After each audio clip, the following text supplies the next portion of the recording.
Армысыздар, пайдалы ақпарат қызық арнасына қош келдіңіздер. Бүгінгі тақырыбымыз шаш ағарса не істейді? Шаштың ағаруы бүгінгі таңда екінің бірінде кездесетін мәселеге айналып келеді. Өйткені жасқа байланысты емес, кейде жасөспірімдердің де шашына ақ түсуі кездесіп жүр. Мұның себебі неде? Әрине, әртүрлі жағдайлар: дұрыс тамақтанбау, салауатты өмір салтын сақтамау, денсаулық жағдайына, экологияға байланысты деп қарастырып жатамыз. Дегенмен мамандар шашты бастапқы қалпына келтіріп қарайту үшін бірнеше әдістерге жүгіну қажеттігін ескертеді. Шашты қарайтудың бірнеше тәсілін бөлісе кетейік. Химиялық әдіспен қарайту: бояу. Табиғи ағзаға зиян келтірмейтін жолмен қарайту. Табиғи өсінділермен. Үй жағдайында шашты қарайту. Шашты химиялық жолмен қарайту. Шашты қарайту керек болғанда ойымызға ең алдымен келетіні дүкенде сатылатын шаш бояуын алып жағу. Бірақ мұндай химиялық қоспалары бар шаш бояуының кері әсері де бар. Химиялық қоспасы бар бояулармен шашты жиі бояғаннан бастапқы қалпын жоғалтып, сынғыш, өңі де қашып, өлі шашқа айналады. Шашқа нәр беру үшін ұзақ уақыт бойы әртүрлі маскалар жасап, еңбектенуіне тура келеді. Егер шашыңызды осындай бояумен қарайтуға шешім қабылдаған болсаңыз, тәжірибелі шебермен ақылдасқаныңыз жөн. Ол сіздің шашыңызды қазіргі деңгейін бағалап, қандай бояу түрінің сәйкес келетіндігін анықтап бере алады. Қара түсті шаш бояуын таңдамас бұрын көзіңіздің түсі мен теріңіздің түсіне мән беріңіз. Өйткені бұл бояу барлық қыз-келіншектер үшін сәйкес келе бермейді. Табиғи бояуларды қолдану: шашты химикатсыз, зиянды қоспаларсыз қарайтуға болады. Ол үшін 1:4 қатынасында басма мен қынаның қоспасынан бояу дайындап алыңыз.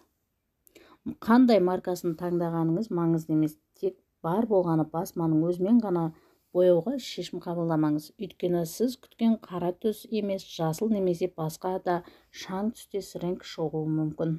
Мысалы, бір ыдысқа басманы 1 шай қасық деп алсақ, қынаны 4 шай қасық салып, үстіне қайнаған су құйып, ботқа тәріздес болғанша жақсылап араластырыңыз. Дайын болған қоспаны шашыңызға мұқият жағып, сыртынан целлофан қалтасын киіп, орамалмен орап қойыңыз. Қынамен бояудың бір ерекшелігі: оны ұзақ уақыт шашта ұстау керек. Химиялық қоспасы бар бояумен боясаңыз, кемінде 40 минут жеткілікті болса, қынаны 6-8 сағат ұстағаныңыз жөн. Шашыңызды сусабынның көмегінсіз жылы сумен жуғаныңыз абзал. Шашыңызды қына мен басманың қоспасымен бояйтын болсаңыз, бас теріңізге ешқандай зиян келтірмейді, тіпті ол өлі шашты қалпына келтіруге көмектеседі және ауру шашты емдейді, қалыңдатады, шаштың саулығын қайтарады, жылтыр етеді. Қынаның әсерінен шашыңыз ультракүлгін сәулелерден, жел, ағын судың құрамдағы хлор мен тұздан, тағы да басқа шашқа теріс әсерін тигізетін заттардан қорғалады. Үй жағдайында шашты қарайту: ол үшін сіз бірнеше ай көлемінде емен ағашымен дос болуыңыз керек. Оның күшті тұнбасын шашыңыз үшін маска, сусабын мен бальзамға қосып қойыңыз. Бұл өз кезегінде шашыңыздың түсін қоюлатады. Ақ шаштарға да қою түс береді. Бірте-бірте шашыңыз осылай қараяды. Жаңғақ та ақ шашты қарайтады. Бірнеше жаңғақты алып ұсақтайсыз. Ештеңесін алып тастамаңыз. Осы ұсақталған жаңғақты қайнаған суға салып, жарты сағаттай қайнатыңыз. Кейін әбден суығанын күтіңіз. Ыдыстың түбінде тұнбасы қалады. Шашыңызды сусабынмен жуып алыңыз. Қолыңызға бояу жұғып қалмау үшін қолыңызға резеңке қолғап киіп алып, түбіндегі тұнбаны басқа ыдысқа салып қойыңыз. Содан кейін шашыңызды осы сұйықтыққа батырып, бояу шашыңызға жақсылап сіңу үшін жарты сағат көлемінде ұстап тұруыңыз керек. Шашыңыздың сұйықтыққа батпаған тұсын әлсін-әлсін қолыңызбен жуып тұрыңыз. Содан кейін ағып тұрған жылы сумен жуып тастаңыз. Пияздың көмегімен қарайтуға болады. Жарты стакан 100 грамм ұсақтап туралған пиязға 250 мл ыстық су құйып, 20 минут бойы бәсең отта қайнатыңыз. Суыған соң сүзіп алып, сұйықтыққа 1 ас қасық дәріханада сатылатын глицеринді қосыңыз. 3 апта бойы осы тұнбаны күніне 1 рет үзбей жағып, уқалай отырып бас теріңізге сіңіресіз. Жүке ағашының тұнбасы: жүке ағашының бұтақтары мен жапырақтарын бірге ұнтақтау керек. 5 ас қасық ұнтақталған шөкеге 1,5 стакан су құйыңыз және қайнатыңыз. Отты бәсең қойыңыз. Судың 1/3 бөлігі қалғанша қайнату керек. Одан кейін суды сүзіп алып, шашыңызға жағып шығыңыз. Полиэтилен қалтасын киіп, сыртынан сүлгімен орап қойыңыз. Жарты сағат өткеннен кейін жылы сумен сусабынсыз жуып тастаңыз. Шашқа ерте ақ түсу себебі: 1.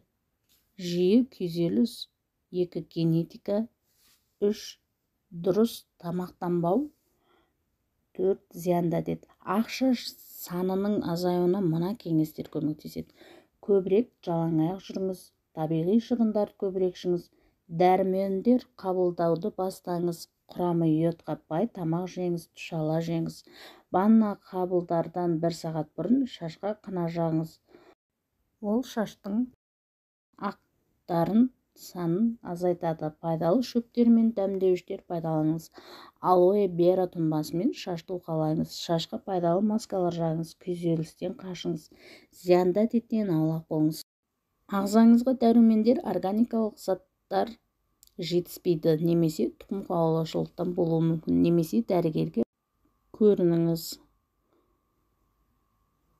Тұнбаны қолданып көріңіз. Міндетті түрде тамақ мәзіріне бал, сиыр еті, аштығы қосылған тағамдар, бұршақ, жұмыртқа қосыңыз.